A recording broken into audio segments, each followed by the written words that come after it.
वाहतूक विभागातर्फे जुना आग्रा रोड परिसरात अतिक्रमित दुकानदारांवर कारवाई. धुळे शहरातील जुना आग्रा रोड पाचकंदील परिसरात रस्ता व फुटपाथवर दुकानदार अतिक्रमण करतात. त्यामुळे पादचारी व वाहतुकीला अडथळा निर्माण होतो.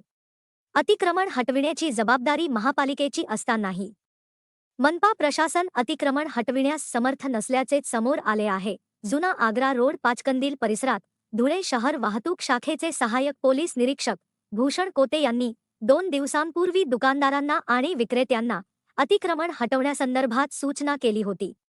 या सूचनानंतर काही दुकानदारांनी आणि विक्रेत्यांनी स्वतःहून अतिक्रमण आठवले आहे आणि काही दुकानदारांनी दुकानाबाहेर लोखंडी रॅक ठेवून अतिक्रमण केल्याचे निदर्शनास आल्यानंतर वाहतूक विभागातर्फे हे लोखंडी रॅक आणि इतर साहित्य जप्त करण्यात आले आहे. जुना आग्रा रोड परिसरात रस्त्यावर अतिक्रमण करणाऱ्या दुकानदारांना हटवून रस्ता मोकळा करण्यास वाहतूक शाखा पोलिसांनाच यश आले आहे.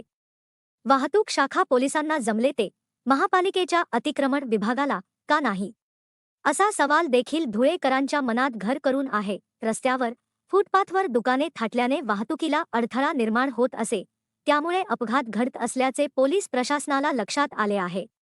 धुळे जिल्हा वाहतूक शाखेचे पोलीस निरीक्षक दत्तात्रय शिंदे आणि शहर वाहतूक शाखेचे सहाय्यक पोलीस निरीक्षक भूषण कोते यांच्या नेतृत्वाखाली ही कारवाई करण्यात आली आहे. येत्या 2 दिवसात लोट गाडी धारकांवर देखील कारवाईचा इशारा सहाय्यक पोलीस निरीक्षक भूषण कोते यांनी माध्यमांशी बोलताना दिला आहे. धुळे क्राईम न्यूजसाठी अब्दुल रहमान मलिक, धुळे. 22 रोजी म्हणजे परवाच आम्ही पेट्रोलिंग दरम्यान इथे वाहतुकीस अडथळे करणारे जे आहेत व्यापारी दुकानदार, त्यांच्या दुकानाबाहेरचे जे अतिक्रमण आहे त्यांना आम्ही सांगितलं होतं. जे विनाकारण लोखंडी रॅक वगैरे ठेवलेत, स्टँड ठेवलेत, काढून घेण्याबाबत त्यांना आम्ही परवा वॉर्निंग दिली होती आणि आज अचानक मग आम्ही पाहणी केली.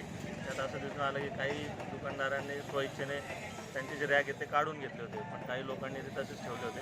ते आज आम्ही ते गाडी बोलवून ते भरून घेतलेले, ज्यामुळे लोकांना वाहतुकीचा अडथळा निर्माण होता. असे सर्व सामान आम्ही गाडीत टाकले आणि यापुढे जे आता पुढचं आमचे स्टेज असणार आहे ती म्हणजे जे फळ विक्रेते आहेत ते लोटगाड्या आपल्या या रोडवर ठेवतात, त्यामुळे या दुकानदारांना पण अडथळा निर्माण होतो. त्या दुकानदारांची आम्ही काळजी घेणार आहोत, त्यांना अडथळा निर्माण होणार नाही म्हणून लोटगाडी धारकांवर यापुढे येत्या 2 दिवसापासून आम्ही कारवाई सुरू करणार आहोत.